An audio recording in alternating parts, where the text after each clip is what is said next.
At the very beginning of Cough, we were listening to a lot of I Hate God, Iron Monkey, Cavity, stuff like that. The Melvins were a big influence. And then, you know, sort of got more into like Electric Wizard, kind of stuff like that. Unearthly Trance is a really good band. I think they kind of helped influence us a little bit as well. But honestly, I don't even really listen to a lot of heavy stuff anymore. It's a lot of country music and, you know, things like that. More mature tastes, I guess you would say. I've read a little bit of H.P. Lovecraft. I've always kind of liked Edgar Allan Poe more, who lived in Richmond, our hometown, for a little while. I think it's easier for me to absorb, but the other guys in the band, I think definitely the guitar players are bigger fans of H.P. Lovecraft, and so he's definitely an influence there.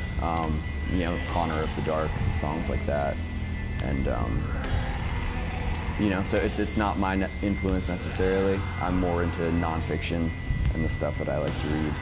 When we were writing Ritual Abuse, we thought that it would be a good idea to sort of make the band our lives. And we found a warehouse for rent. It was $700. It was huge,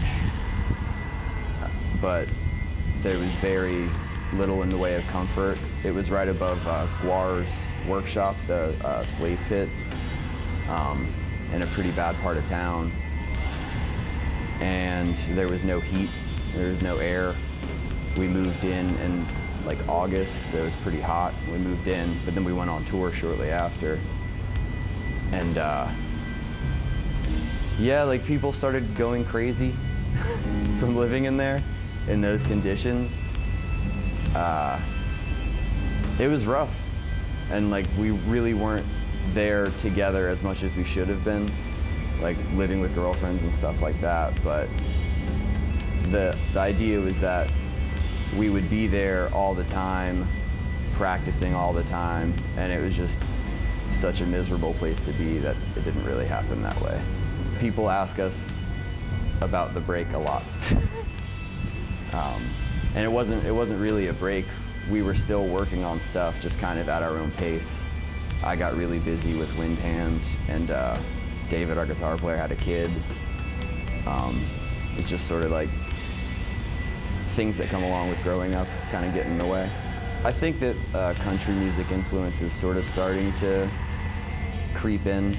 You know, it's obviously not the main influence on that record, but you know, we did have the acoustic song, and then songs like Let It Bleed that are kind of more,